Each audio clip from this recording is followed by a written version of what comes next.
Giornale Giovanna Felice. Oferecimento: Complexo Hospitalar Astrogildo de Azevedo, Companhia dos Bichos, Unimed Santa Maria, Zana, Pampeiro Volkswagen, Rede Super e Multirural Agro Cerealista Ferigolo. Bloco Empreendedorismo. Um convite. Prefeitura Municipal de Santa Maria. Árquia Empreendimentos Imobiliários e Arquitetura. E Rede de Postos Aires. Há mais de 15 anos, oferecendo serviços de qualidade com comprometimento. Olá, está no ar o Giornale, um programa dinâmico que leva até você informações com qualidade e responsabilidade.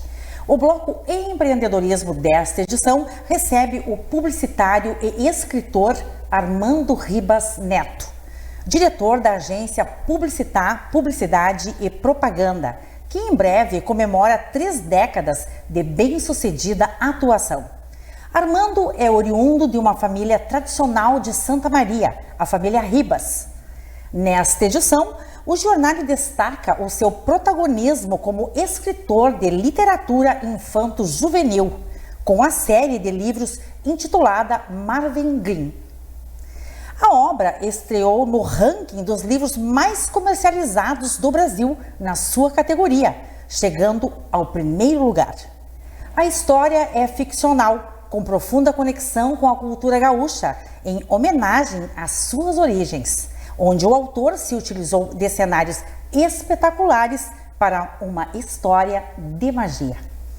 Uma grande honra ter a sua distinta presença aqui em nossos estúdios. Honra toda minha, por favor. Seja muito bem-vindo ao Giornale. Muito obrigado, olha, com muito carinho que eu estou aqui e com muito prazer para conversar com a minha grande amiga Giovanna, que eu conheço há tantos anos, talentosa, e que me recebe hoje para eu falar desse assunto que para mim é tão importante. Muito obrigada pelas suas palavras muito obrigado. Por tanta consideração. Armando Ribas Neto, o nosso Armandinho, como você é muito bem conhecido na cidade e no mercado publicitário. Estamos chegando quase nas comemorações de 30 anos de muito sucesso da agência Publicitar, que será em outubro. E na ocasião, o assunto será pauta aqui no Giornale. Tá bem, já fica obrigado. O convite. Muito obrigado, aceito. Que bom. Mas hoje vamos conversar sobre o seu protagonismo e o seu talento como escritor de livros infanto-juvenis. Sim. Queremos compreender como nasceu a sua inspiração pela escrita de livros infanto-juvenis. Tá certo. Bom, em primeiro lugar, eu escrevo profissionalmente há 30 anos, como tu bem citaste, né? E a partir disso, já projetando o que eu gostaria de fazer depois que eu parasse com a minha atividade profissional, que ainda temos mais um tempo pela frente, mas isso vai ser assunto mais adiante. Mas eu achei que era importante eu já começar a pensar no que eu gostaria de fazer depois. E aí veio uma coisa que eu faço desde que eu sou criança, que é escrever. E eu achei que faltava, talvez, no meu currículo, eu deixar uma história autoral. E para isso, eu fui atrás daquilo que realmente me encanta, que eu gosto, que é as coisas que sobre o qual eu leio, sobre coisas que eu gostaria de escrever, que é a literatura do fantástico, né, do realismo fantástico, que coloca histórias ficcionais dentro de um ambiente real, e a fantasia, né, que é a fantasia, eu costumo dizer que o leitor de fantasia ele não tem idade, né? Eu tenho leitores hoje da série de livros que vai literalmente, né, dos 8, 10 anos até os 80 anos de idade. O leitor de fantasia, ele é uma eterna criança, ele é um eterno sonhador, né, na cabeça dele. E por isso que eu escolhi essa temática e por isso que eu decidi deixar, digamos, como um registro autoral e como algo que eu gostaria de fazer no meu futuro próximo, né? Sim. A escrever não apenas um livro, mas uma série de livros, porque isso foi o que a história se apresentou para mim a partir do momento que eu comecei a escrevê-la. Iniciativa fantástica, né? Exatamente. A magia da leitura unida à magia da fantasia, né? Que desde sempre nos encanta e nos faz sonhar, né? Acalentando a nossa criança interior. Sem dúvida, né? sem Na dúvida. Verdade. E a série Marvin Green, quantos livros contempla? E para posicionar o nosso telespectador, há previsão para novos lançamentos? Sim, a série, ela nasceu, como eu te disse, eu comecei a escrever a história, né? Sem pretensão nenhuma dela ser um livro ou dois, ou o que fosse, nem que fosse uma série. Eu queria contar uma história. E a partir do momento que eu comecei a escrever, eu vi que a história ela não cabia em um volume só. Então, já naquele momento onde eu ainda estava escrevendo de forma independente, né, pensando eu mesmo lançar as minhas publicações, eu vi que a história caberia em mais de um volume. Então eu comecei a organizar ela para que ela pudesse contar aquela história de forma seriada, que cada parte dela ela tivesse um começo, meio e fim, ou seja, uma aventura completa, mas que ela fosse uma sequência. Não só eu sou um leitor de histórias de magia e fantasia, eu sou um leitor de série. E todo leitor de série, ele gosta desse modelo. Sim. Então, por isso que nós desenvolvemos ela como uma série. O que eu posso te dizer? Nós temos já hoje o primeiro livro lançado, ainda esse ano, e brevemente nós vamos ter o volume 2, que já tem título, chama-se Marvin Green e o Segredo da Sereia. E nós temos o volume 3, que já está planejado para abril de 2024, chamado Marvin Green e a Gaiola de Ouro. Terra, água e ar. Então, o leitor de série pode imaginar que talvez tenha mais coisa por aí nesses elementos, né? Isso é um grande planejamento, né? Você está investindo no segmento cultural, você tem um projeto de empreendedorismo que permeia, né? Tem um planejamento muito bem estruturado, com metas, pelo que se percebe, e tem todo um projeto empresarial envolvido, não é, Armandinho? Sem dúvida. E quanto a essa repercussão nacional do Marvin Green, que o levou a expor a obra nas principais redes de livrarias do país. Como aconteceu? Pois então, a partir do momento que eu lancei a primeira parte do projeto, que ele foi de forma independente, né, foi muito mais a nível local e regional, né, e lançamos posteriormente já o segundo livro, né, então lançamos o primeiro em 2019 e depois 2021. Nós tivemos uma repercussão muito positiva regionalmente, né, que chegou à venda aí na verdade nós vendemos mais de 2.000 exemplares do livro só a nível local e regional. E isso chamou a atenção para uma editora, a editora Vitrola, uma editora gaúcha, que eu fazia questão que fosse, né, porque eu tive contato e convite de pelo menos mais 2 editoras do centro do país, mas eu achei que era importante que fosse alguém que me desse um projeto consistente. E foi o que a Vitrola me deu. Me trouxe para esse projeto de colocar o livro não só a nível local, mas nós estamos hoje em 3.500 pontos no Brasil, que isso é muito importante, né? Acho que é um orgulho para nós santamarenses, né?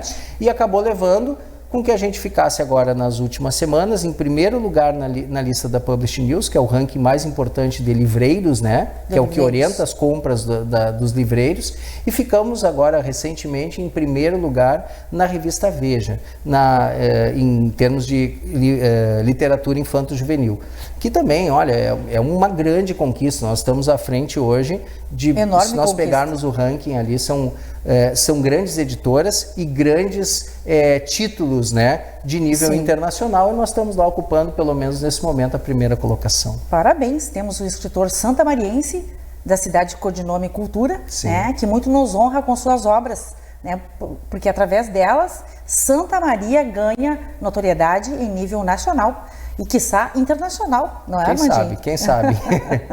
Temos um projeto para isso. Temos um projeto, né? É muito especial a sua participação, né? É muito especial para Santa Maria. Armandinho, que não bastasse você lançar os livros, você criou o chamado de expansão do universo do personagem. O que isso significa? É que assim, para quem é leitor de fantasia, né, vai saber bem o que eu estou comentando aqui. A expansão do universo é que o leitor de fantasia, ele gosta de alguma forma, especialmente o realismo fantástico, né? Ele gosta de sentir parte daquele objeto, daquele universo. Então aqui temos, por exemplo, a varinha. A varinha foi um objeto que, em primeiro lugar, eu precisava para mim, para eu contar a história. Então eu fiz a primeira varinha. Essa varinha sou eu que faço. E a partir disso eu fiz dezenas de outras, cheguei a centenas de outras varinhas. Hoje eu tenho mais de 600 varinhas nas mãos aí de bruxinhos e bruxinhas aí pelos mais variados locais. E isso faz parte da chamada expansão do universo, entendeu, Giovana? Então não só a varinha, né? O vestuário, coisas a ver com a história do personagem, quem sabe possivelmente alguma questão audiovisual no futuro. tudo isso, tudo é possível. Games, aplicativos, então tudo isso ao longo desses últimos 4, 5 anos, nós fomos preparando para quando o livro tivesse maduro para ir para o mercado, nós também tivéssemos todo esse contato, essa experimentação pronta para o leitor se engajar ainda mais na série. E vamos mostrar o livro aqui, que você aqui trouxe aqui no Jornal para mostrar. Aqui está o livro. Para os não nossos apenas eu trouxe para mostrar aos telespectadores, mas trouxe esse livro para presentear minha querida amiga Giovana. Muito obrigada. Está dedicada a ti. Pela gentileza, muito obrigada. É muito lindo, realmente é todo planejado, né? De muito bom gosto. Muito capa, obrigado, né? Muito obrigado. Eu já tive acesso eu já fui nos seus lançamentos, né? Sim, então sem dúvida. Conheço já o trabalho. Giovana, muito querida, sempre apoiando as iniciativas culturais da cidade, não só a minha, como de todo mundo, né? Temos Giovana? que apoiar, né? Isso nós precisamos disso. Nós temos que, é a nossa obrigação enquanto veículos de comunicação. Certo. Então você falava aí, e refere-se a tudo que permeia fisicamente a história, Sim, que pode ser reproduzida fora dela. Exatamente, né? para que o leitor ele possa experimentar a história fora da leitura, né? Que ele possa trazer para a realidade dele um pouco a história, e isso causa um engajamento na série, né? E a potencialidade que se abre a partir disso, né, de uma ficção, se torna relevante, podemos chamar de um legado literário, como conversávamos nos bastidores. Nós falamos bastante sobre isso. O que é o legado literário, né?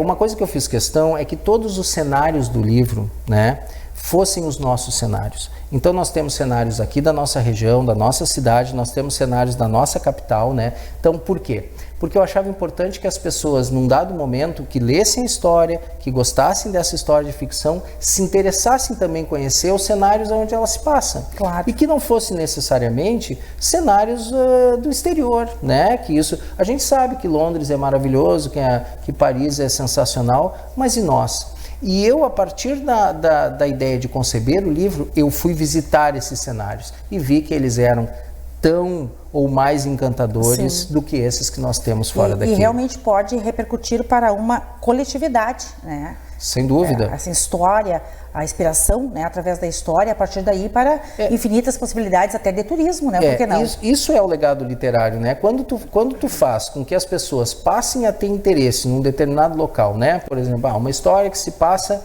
num túnel abandonado que nós temos lá na boca do monte aqui, né? Próximo distrito, próximo aqui de Santa Maria. O que acontece? Se aquilo se torna parte de uma história relevante de ficção e que tu tem uma centena ou milhares de pessoas interessadas naquilo, ele pode se transformar, por que não, um ponto turístico, um ponto de interesse. Exatamente. Nós tivemos agora um trem turístico em Santa Maria, por que não a gente ter esses nossos pontos tendo atenção e tendo interesse das pessoas irem até lá? Exato, e a repercussão a partir daí transcende ao autor, né? Como não, sem falávamos. Dúvida. A história passa a ser do leitor, né? O leitor que conduz o autor, muitas vezes. Você já entregou a obra. É verdade. Para você, qual a melhor parte de toda essa construção literária, Armandinho? Qual a sua maior satisfação nesse processo de ser escritor? Justamente o que a gente começou a falar agora há pouco, né, Giovana? Assim, eu acho que, assim, independente de tudo que possa ter de repercussão, de ranqueamento, de posição, de mídia, de visibilidade, a troca com o leitor, isso que para mim foi uma coisa diferente, especial, até porque isso não é uma questão que eu tenha no meu dia a dia, né? Sim. Porque eu sou publicitário, eu tenho uma relação profissional com os meus clientes, não há dúvida, né? Mas é uma relação técnica. Agora, quando tu tem uma história e tu tem o leitor se apropriando da tua história, tu vê as próprias percepções dele ali. Eu costumo dizer, eu faço palestras hoje em algumas escolas, né, e converso também com leitores, né, eu vejo assim, como a percepção deles hoje ajuda a nortear a sequência dos meus livros, né, e ajuda inclusive assim, tem personagens nos livros que os próprios leitores que deram apelidos e nomes sem eles saberem. Mas eu vi que eu não tinha por que brigar com aquilo. Claro. Porque eu via que o leitor tinha se apropriado da história. Sim. Então, eu passo a escrever junto com eles. Eu acho que isso realmente é a grande satisfação que eu tenho em estar escrevendo histórias. E que maravilha o poder de um bom livro, né? A literatura, para além do entretenimento, propiciando a catarse, tão necessárias nesses momentos de dor, de tensões, reprimidas, né? E onde você também estimula outros escritores, né? Sim. Certamente. Eu tenho uma questão que é muito especial, como eu disse, essa troca com os leitores, né? Eu tive depoimentos, né, de uma leitora em especial, uma moça que mora no Rio de Janeiro, é uma moça que já tem uma certa idade, talvez regule comigo de idade, tem filhos e tal, e estava com o pai doente. E o pai é santamariense. E ela um dia viu na internet lá o livro, né? E viu que o autor era da cidade natal do pai dela, que mora há muitos anos no Rio de Janeiro, e ela comprou o livro simplesmente por isso. E ela disse que aí passou por uma depressão profunda por causa da situação do pai, e que o livro ajudou ela a sair dessa depressão. E que, inclusive, hoje, em função do livro, do que aconteceu, ela voltou a escrever, coisa que ela tinha abandonado. Então, tu vê, ó, essa recompensa é uma pessoa que eu não conheço, isso talvez, não tem preço, talvez provavelmente nunca vá conhecer pessoalmente, eu só sei a história dela, só ouvi o depoimento dela que ela publicou na internet e fez questão que chegasse até mim, mas isso é uma recompensa que não há dinheiro que pague, entende? É uma sensação que o livro produziu para ela, claro, que o livro ajudou na vida dela, e é uma história de fantasia, é uma história simplesmente, é o livro tirando ela daquela rotina que ela estava com alguma dificuldade, levando ela para esse mundo de fantasia, onde ela conseguiu se reequilibrar e voltar mais forte. Sim, e ajudando a compreender essa complexidade existencial. Né? Sem dúvida, sem dúvida. Então, realmente não tem preço. Né? Não tem preço. Deve ser uma satisfação imensa. Parabéns pelo sucesso, né? Muito e também obrigado. Pelo seu engajamento em ações sociais, né? Que eu tomei conhecimento, que são atitudes sempre admiráveis, né? Ações sociais que envolvem também a literatura. Obrigada pela sua gentil presença aqui no Jornal e por nos permitir conhecer um pouco, né, sobre a sua trajetória literária. Foi realmente um prazer tê-lo aqui. Muito obrigado, Giovana. Eu que agradeço a todos os leitores, né? Agradeço às pessoas dos veículos de comunicação, em especial a TV Santa Maria, que está me dando esse espaço, e a ti, que é minha querida amiga, e espero que todos vocês possam conhecer os livros, né? Conhecer a série, e que possam continuar apoiando, que a gente consiga levar o nome de Santa Maria mais longe através da literatura. Muito obrigada. E o Jornal, é claro, continua à sua disposição. Muito obrigado. A seguir, no bloco direito, a presença da promotora de justiça, doutora Rosângela Correia da Rosa. Volto em instantes.